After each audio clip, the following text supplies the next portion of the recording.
So this is Luke 17, the scripture for the 6th of May. Every so often I'll see a book and I'll be captivated by the title, even if I don't read the book. One of these books a while back that I saw was called Too Busy Not to Pray. And that title stuck with me, that if I ever feel too busy to pray, I need to redefine it as too busy not to pray. Another title that stuck with me is a title of a political science book, I believe it was, a few years back, called Racism Without Racists. This particular chapter, Luke 17, reminded me of the title of the Eugene Peterson book, A Long Obedience in the Same Direction.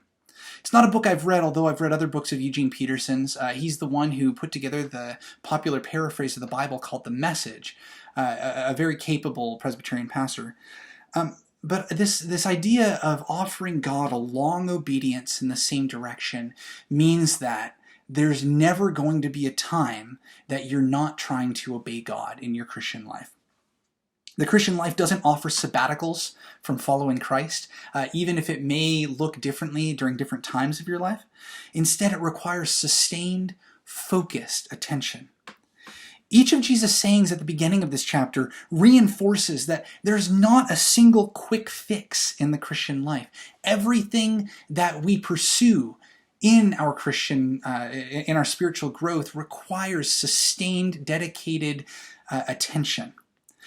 Now we can look forward to resting from this labor in the next life, and while we can also rest in this life, our rest doesn't come with an excuse not to be a disciple. We need to maintain our obedience even during our rest, in other words.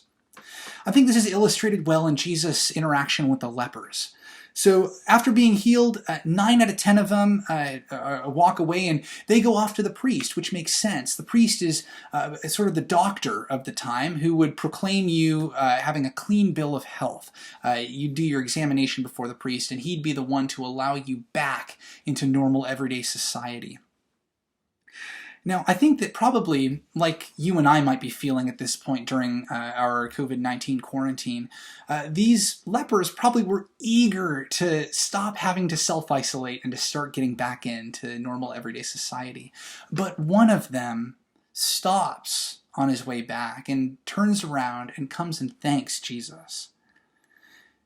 I think it's no coincidence that it was the Samaritan that was the one that turned around and thanked Jesus. I think the Samaritan, hearkening back to something we talked about with Luke 14, the Samaritan was the one that was not complacent. Many of the Jewish folks at this time really just assumed that the blessings that God gave to Abraham, Isaac, and Jacob would be theirs, and that they would get a free ticket into heaven because of their ancestry. Whereas the Samaritan knew enough that he wasn't guaranteed a free ticket into heaven. And so he comes back, prostrates himself before Jesus, and gives thanks. He did not expect, in other words, to be healed. I think we all need to consider ourselves blessed, or fortunate even, to be claimed by God, to be healed from the destructive disease of sin and death. And instead of just going out and rejoining society, we need to thank God and give God thanks for all the things that God's done for us. We need to maintain obedience by being thankful. I think that's why Jesus can say that the kingdom of God is among you or within you, depending on what your translation renders that word as.